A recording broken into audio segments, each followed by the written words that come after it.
लेखा समितिमा सांसद खगेन्द्र सुनार र आइजिपी दानबहादुरको लफडा के हो? सामान खरिदमा भ्रष्टाचार गर्ने, जुत्ता खरिदमा भ्रष्टाचार गर्ने, अरू त अरू हुन्थ्यो सभापतिज्यू, लट्ठी खरिदमा भाटा खरिदमा भ्रष्टाचार भएको छ।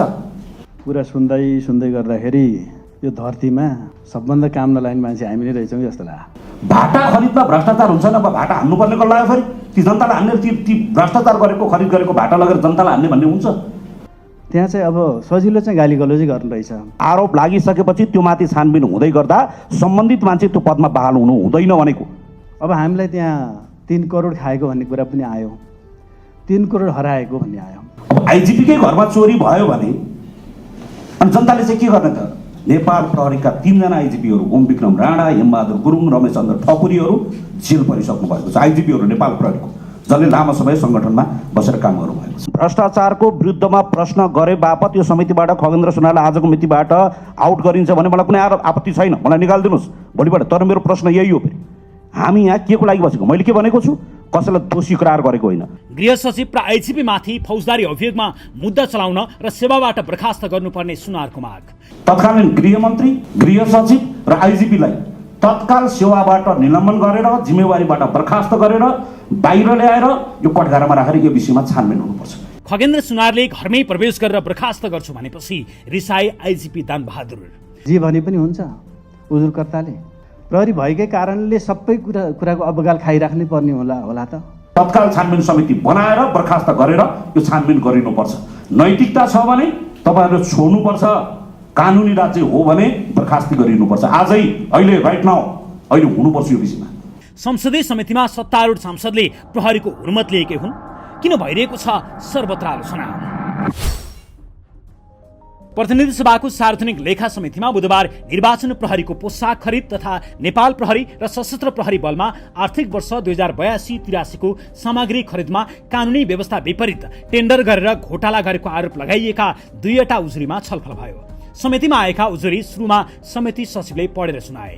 उजुरीमा गृह सचिव राजकुमार श्रेष्ठ र नेपाल प्रहरीका आइजिपी दानबहादुर कार्कीले संक्षिप्त जवाब दिए। आइजिपी दानबहादुर कार्कीका अनुसार राशन र पोसाक बापतको रकम कार्यविधिमा भए बमोजिम निर्वाचन प्रहरीको खातामा सिधै पठाइएको थियो। खाता खोल्नु पर्ने, उहाँहरूको खातामा चाहिँ उहाँहरूले प्राप्त गर्नुपर्ने तलबको, रासनको, लत्ता कपडाको पैसा दिनुपर्ने अवस्था थियो खातामै, र त्यो अलिक पछाडि, धेरै पछाडिको अवस्थामा चाहिँ हामीलाई प्राप्त भएको थियो। निर्वाचन प्रहरीले व्यापारी मार्फत सोझै लत्ता कपडा पाउने, विद्युतीय भुक्तानी गरेको र यसमा प्रहरीका अधिकारीहरूको कुनै भूमिका नभएको आइजिपी कार्कीले स्पष्ट पारे। कार्कीले नेपाल प्रहरीको नियमित सामग्री खरिदमा प्रश्न उठेपछि स्थगित गरिएको स्पष्टीकरण दिए। सशस्त्र प्रहरी आइजिपी नारायण दत्त पौडेलले पनि खरिद प्रक्रिया स्थगित भएको जानकारी गराए। जसलाई ठेक्का पर्दैन उसैले उजुरी हाल्ने प्रवृत्ति रहेको पनि सुनाए। बढीभन्दा बढी प्रतिस्पर्धीलाई समावेश गर्ने ध्येयले हामीहरू अगाडि बढेका छौँ। प्रचलित कानुनको दायराभित्र, विधिभित्र रहेर यी प्रक्रियालाई अगाडि बढाएर विगत जस्तै निसन्देह कुनै विवाद बिना हामीले खरिद गर्ने प्रक्रियामा हामीले अगाडि बढाउँछौँ। यो उजुरीका सन्दर्भमा अघि महानिरीक्षक, नेपाल प्रहरी महानिरीक्षकज्यूबाट पनि यो कुरा आइसकेको छ।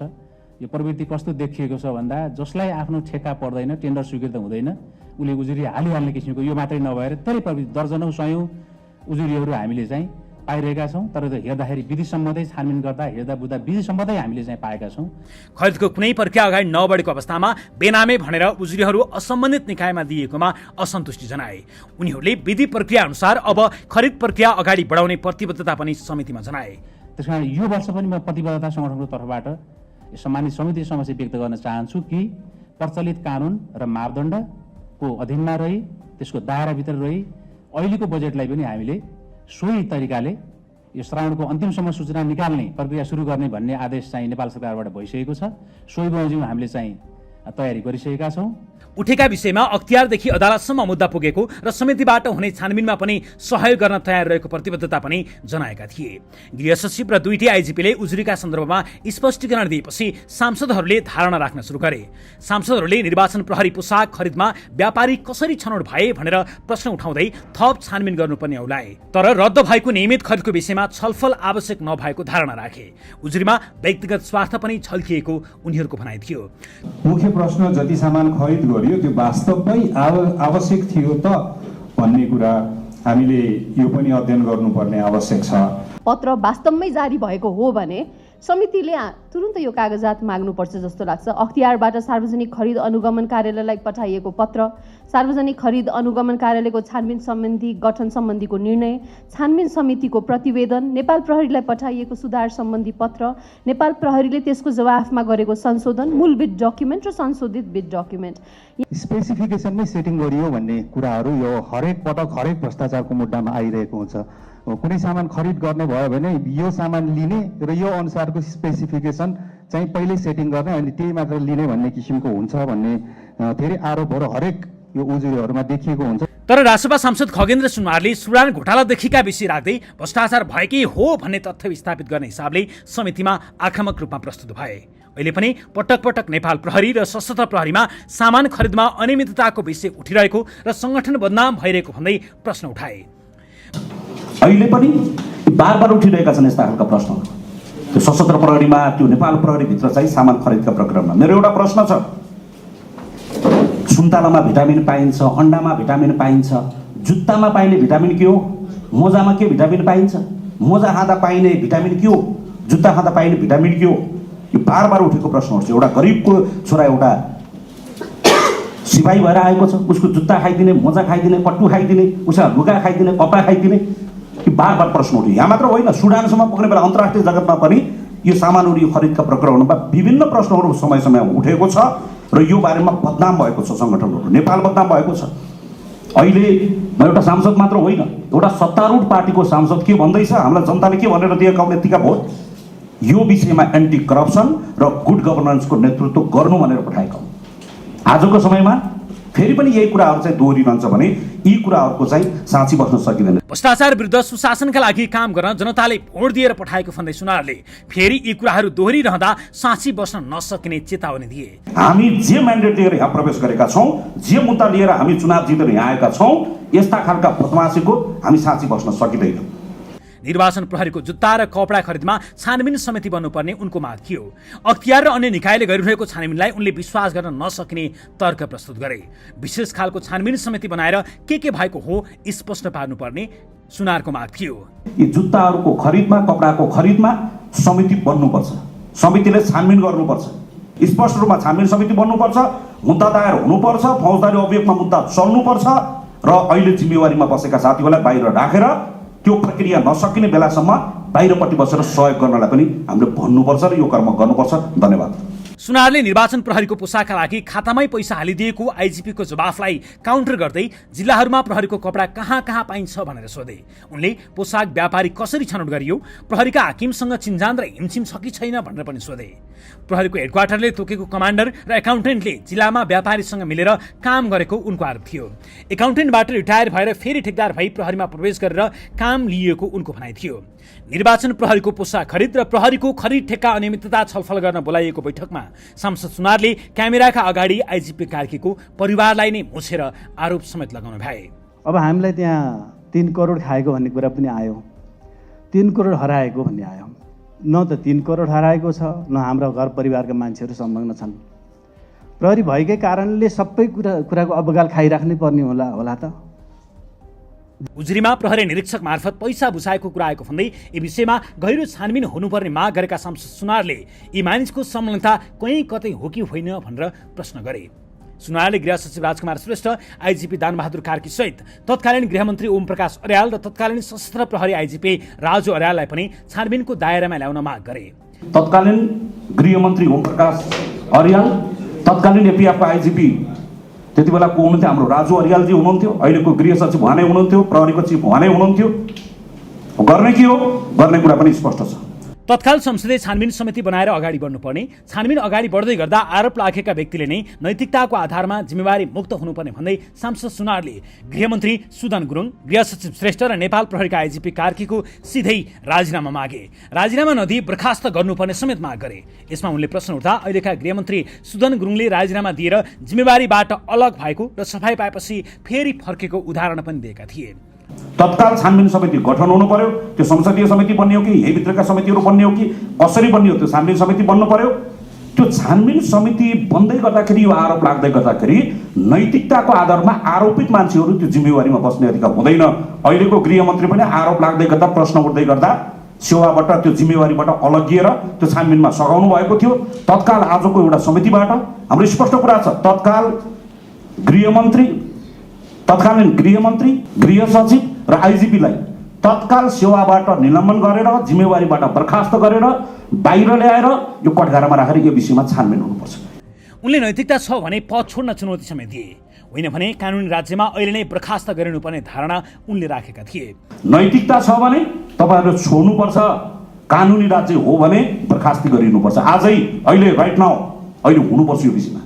वर्दी लगाएर छानबिन हुन नसक्ने उनको भनाइ थियो। व्यापारीसँग सम्पर्क छ कि छैन भनेर हेर्नलाई मोबाइल जफत गर्नुपर्ने माग पनि सुनारले गरे। अहिले वर्दी लाएर छानबिन हुँदैन सभापतिज्यू, यो कुरा स्पष्ट यहाँ कहाँ हो यो दिनुपर्ने, यसलाई लेखेर दिनु होला। वर्दी लाएर बसेर मलाई छानबिन गर भन्न पाइँदैन। त्यति मात्र होइन, सुनारले यो बदमासी भन्दै गृह सचिव र आइजिपी माथि फौजदारी अभियोगमा छानबिन हुनुपर्ने पनि अभिव्यक्ति दिए। गरिब दलित उपेक्षित वर्गका छोराछोरी सिपाही हौलदार बनाएर गेटमा राखेर सलाम हान्न लगाएर भित्र यो खालको बदमासी गर्न नपाइने उनको तर्क थियो। गरिब दलितका उपेक्षित उत्पीडितका छोराछोरी सिपाही हौलदार बनाएर गेटमा राखेर सलाम हान्न लगाएर भित्र यो खालको बदमासी गर्न पाइँदैन। यो कुरामा सरकार स्पष्ट हुनुपर्छ, समिति स्पष्ट हुनुपर्छ, त्यो ढङ्गबाट निर्देशन जानुपर्छ सभापतिज्यू, होइन भने। अनि रिसाए आइजिपी दानबहादुर। सांसदहरूको जिज्ञासामा सुरुमा गृह सचिव श्रेष्ठले जवाफ दिए। उनले आफ्नो मात्र नभई आफ्नो परिवार र नातागोताको बैंक खाताको छानबिन गर्न अनुरोध गरे। हामीले गरेको काम कारबाही गत विगत वर्षहरूका भन्दा फरक छैन। त्योभन्दा हामीले अझ व्यवस्थित, पारदर्शी र एउटा मितव्ययी हिसाबले सम्पन्न गर्ने हाम्रो प्रयास अनुसार सम्पन्न पनि गरेका छौँ र यसमा चाहिँ कुनै त्यस्तो खालको मन्त्रालयको तर्फबाट कुनै गतिविधि भएको छैन र यसको काम अगाडि बढाउने सन्दर्भमा व्यक्तिको खातामा रकम जम्मा भएको छ र यसको कसरी काम सम्पन्न गर्यौँ भन्ने सन्दर्भमा महानिर्देशकज्यूहरूबाट पनि आउने नै छ कि हाम्रा ब्याङ्क डिटेलहरू निकालेर यत्र तत्र सर्वत्र वितरण गरिएका छन्। जागिरे जीवन सुरु भएदेखि आजसम्मका सबै छानबिन भए पनि स्वागत योग्य भएको र त्यसका लागि तयार रहेको चुनौती दिए। यो घटनामा छानबिन गर्दा मन्त्रालयले पूरा सहयोग गर्ने पनि बताए। गृह सचिवपछि बोलेका आइजिपी दानबहादुर कार्कीले सुरुमै असन्तुष्टि पोखे। सांसदको कुरा सुन्दा धरतीमा सबैभन्दा काम नलाग्ने मान्छे आफूहरू भएको महसुस गरेको भन्दै असन्तुष्टि पोखे। कुरा सुन्दै गर्दाखेरि यो धरतीमा सबभन्दा काम नलाग्ने मान्छे हामी नै रहेछौँ जस्तो लाग्यो। साथै यहाँ दुधले नुहाएका मान्छेको छेउमा बसेको अनुभूति भएको भन्दै व्यङ्ग्य पनि प्रहार गरे। अब यहाँ सरस्वती हेर्दाखेरि अब दुधले नुहाएका मान्छेका छेउमा बसियो कि जस्तो लाग्यो। उजुरी परेपछि विषयवस्तुमा जवाब दिनु स्वाभाविक भन्दै आइजिपी कार्कीले हुर्मतले लिने किसिमको परिस्थिति सभ्यता र संसदीय मर्यादाको हिसाबले पनि ठिक नभएको भन्दै गुनासो राखे। उजुरी परेका सम्बन्धमा अनुसन्धान हुनुपर्ने भन्दै आइजिपी कार्कीले त्यसको पनि व्यवस्थित प्रक्रिया हुने बताए। उनले आफूहरू प्रहरी मात्र होइन मुलुकै प्रतिपक्षी पनि होइन भनेर पनि स्मरण गराए। त्यहाँ चाहिँ अब सजिलो चाहिँ गाली गलौजी गर्नु रहेछ मञ्चमा बसेर, त्यो सिक्न पाए हुन्थ्यो। त्यो जुन सिकिन्छ नि त्यतिखेर। कार्कीले चुनावको अन्तिम घडीमा विगतको अभ्यासहरू काम गरिएको दोहोऱ्याउँदै यहाँ काम गर्नुभन्दा क्रान्ति गर्नु सजिलो जस्तो देखिएको बताए। आइजिपी कार्कीले समितिमा परेका कुनै उजुरीकै आधारमा हुर्मत लिने हो भने प्रहरीमा पनि सांसदहरू विरुद्ध थुप्रै उजुरी रहेको र ती उजुरी खोलिदिँदा के होला भन्ने हेक्का राख्न समितिको ध्यान आकर्षण गराए। आफूहरू कानुनका सिद्धान्त र मूल्य मान्यताका आधारमा कसै विरुद्ध पनि प्रमाणविहीन भएर त्यत्तिकै बोल्दै नहिँड्ने उनको भनाइ थियो। सजिलो गाली गर्दै हिँड्नु रहेको तर त्यो आफूहरूले नसिकेको पनि व्यङ्ग्य गरे। आफूहरू प्रहरी मात्र नभई नागरिक पनि भएको भन्दै उनले नागरिकका रूपमा समेत सम्मान नपाएको गुनासो राखे। त्यहाँ चाहिँ अब सजिलो चाहिँ गाली गलौजी गर्नु रहेछ मञ्चमा बसेर, त्यो सिक्न पाए हुन्थ्यो। त्यो जुन सिकिन्छ नि त्यतिखेर। हामी पनि पुलिस मात्रै त होइन, ब्युरोक्रेट मात्रै पनि होइन, नागरिक पनि हो। पुलिसको रूपमा त खासै यो छुचो पेसा हो, यसमा सम्मानको अपेक्षा गर्नु नै भुल हुन्छ। तर नागरिकको रूपमा पनि प्राप्त गर्ने आधारभूत सम्मानका विषयहरू पनि छन्। त्यो चाहिँ यहाँ चाहिँ त्यो अब यहाँ उनले 3 करोड खाएको र हराएको विषयमा पनि जवाफ दिए। आइजिपी कार्कीले आफ्नो बैंक खाता विवरण निकालेर यत्र तत्र वितरण गरिएकोमा पनि असन्तुष्टि जनाए। कि हाम्रा ब्याङ्क डिटेलहरू निकालेर यत्र तत्र सर्वत्र वितरण गरिएका छन्। ठाउँमा वितरण गरिएकै छन्। अहिलेदेखि होइन केही महिनाहरू भए। त्यसका पछाडि को छन् पनि थाहा छ। हामी योभन्दा प्रमोसन हुनुभन्दा अगाडि चाहिँ हाम्रै विरुद्ध चाहिँ विश्वमन गर्दै 6-7 पानाका आलेखहरू, निवेदनहरू, उजुरीहरू, आरोपहरू आयोगहरूमा नपठाएका होइनन्। त्यहाँ पनि को छ भन्ने पनि थाहा छ। केही हाम्रा सहकर्मी होलान्, केही कम्पिटिटर होलान्, केही जान किसिमले खेदै खन्नुपर्छ भन्ने मान्छे पनि होलान्। त्यो पनि थाहा छ। आइजिपी कार्कीले निकायहरू स्वायत्त रहेको भन्दै आफ्नो हिसाबले अनुसन्धान गर्न सक्ने बताए। उनले आफ्नो र परिवारको ब्याङ्क विवरण हेर्न पनि अनुरोध गरे, कल रेकर्ड हेर्न पनि अनुरोध गरे। स्वायत्त निकायहरूले आफूले अनुसन्धान गरेपछि हुन्छ। हाम्रो कहीँ कतै कसैलाई मैले एक कल फोन गरे पनि छैन र मेरो ब्याङ्क डिटेल फेरि हेर्न पनि म अनुरोध गर्छु। मेरा परिवारको त्यो म सजिलो भने जस्तै त्यो पनि हेर्न अनुरोध गर्छु। कल रेकर्ड पनि हेर्न अनुरोध गर्छु। कल रेकर्ड आफ्नो पनि हेर्ने र उनीहरूको पनि हेर्न उनले अनुरोध गरे। जागिर खाएको अवधिदेखि नै छानबिन गर्न उनले चुनौती दिए, तर समितिमा बोलाएर जे मन लाग्यो त्यो नभन्न चेतावनी दिए। सामान्य मर्यादा त हुन्छ होला भनेर उनले समितिमा असन्तुष्टि पोखे। समितिका सदस्यहरूको पनि निवेदन परेको भन्दै यसैगरी निवेदन छताछुल्ल पार्दा गाह्रो हुने हेक्का राख्न चेतावनी दिए। चुनाव अगाडिको परिस्थितिमा इमान्दारितापूर्वक काम गरेको तर अहिले खरिद प्रक्रिया गिजोलेर मुस्न खोजेकोमा आपत्ति जनाए। खरिद प्रक्रिया गिजो लिँदा प्रहरीले खाली खुट्टा र सवारी बिना काम गरेको स्मरण गर्दै यो कुरा कसैले नसोधेकोमा पनि असन्तुष्टि जनाए। आइजिपी कार्कीले चुनावको बेला मात्र प्रहरी नचाहिने भन्दै आधारभूत किसिमले साधन स्रोत सम्पन्न बनाउनु पर्नेमा जोड दिए। अर्को चाहिँ यो पत्र पठाइएका कुराहरू, त्यहाँनिर प्रमाणित गर्ने कुराहरू हामीले यहाँ भन्यौँ। यो चाहिँ यहाँ आएर खालि हामीले ढाकछोप गर्न बोलेको चाहिँ होइन सहज्यू। यसमा हामीले जे छन् त्यही भने हो। त्यतिखेरको परिस्थिति त्यस्तै थियो। त त्यतिखेरको परिस्थिति अहिले बिर्सियो नि त, सहकाल लाग्यो। सहकाल लाग्दाखेरि चाहिँ अब अगम्य भयो ती सबै कुराहरू। त्यस कारण त्यतिखेर जसरी चुनाव गराइदियो हुन्थ्यो भन्ने कुरा अहिले परिवर्तित भयो। परिवर्तितको चाहिँ बिर्सिन सहिलो छ र फेरि पनि आउँछ चुनाव, फेरि पनि आउँछ, फेरि पनि समस्या आउँछ। खरिदका कुराहरू यति धेरै गिजोलिए कि त्यही ठेकदारका बिचमा, त्यही कम्प्युटरको बिचमा, हाम्रै साथीहरूका बिचमा, प्रहरीहरूकै बिचमा, यी सबैका बिचबाट यी गिजोल्ने काम भएपछि खरिद गर्नु कि नगर्नु। पोहोर साल 23 र 24 गते पछाडि नाङ्गै ड्युटी गरेका छ प्रहरीले, खाली खुट्टा गरेका छ, युनिफर्म नभइकन गरेका छ, साधन स्रोत नभइकन बनाएको छ। एउटा पनि साधन 593वटा सवारी साधन जलेको काठमाडौँमा, यी मुलुकमा चुनाव हुने अगाडि 1 महिना अगाडि, झन्डै 20 दिन अगाडि बल्ल दाताले दिएका सवारी साधन पाएर चुनाव गराएको हो। त्यो 6 महिनासम्म तैँले कसरी गाडी ल्याएर चलाइस्, यहाँ गस्ती पटोल कसरी गरेका छन्, सुरक्षा प्रत्याभूति कसरी गरेका छस् भनेर त कसैले प्रश्न सोधेन। भगवान्ले आएर चलाएको थिएनन् नि, हामीले चलाएको मागेर। र त्यतिखेर पनि हाम्रा बिग्रेका, भत्केका, छेदविच्छेद भएका चौकीहरू जनताले बनाइदियो। जनताको त्यत्रो दरविभूत हुने अवस्थामा सवारी साधन टाइमले दिया भए हुन्थ्यो नि त, अझ गतिलो यो चुनाव भव्य गराइदो हो होइन। र त्यसैले मैले अगाडि भने यो सबै मान्छे डराउने स्थिति बन्यो। पहिला हाम्रो पनि त्यो सुडानमा त्यस्तै समस्या बन्यो। यो खरिद गर्ने कुरामा सबै किसिमको मान्छेहरू पन्छिन थाले। को नपन्छिने? उच्च होदामा नेतृत्वमा पुगेपछि पन्छिन नमिल्ने भयो। नपन्छिकन राम्रो काम गरौँ भने मैले अगाडि त्यही भएर भनेको, एउटा सुरु नै गरेको छैन, चर्चा भएको छैन, एउटा यसो गर्न पाए हाम्रा के अरे मृत्यु भएका, शहादत प्राप्त गरेका अमर प्रहरीहरूको परिवारलाई भर्तेको हुन्थ्यो कि भनेर राखेको प्रश्नमा 30 लाख खायो बन्द लेखिदियो। अब 30 लाखको पनि एकचोटि बोलाइदिनु न हजुर। फेरि यो लेखा समिति 30 लाख खाइसक्यो भने बोलाएर फेरि जवाफ दिनु पर्ला।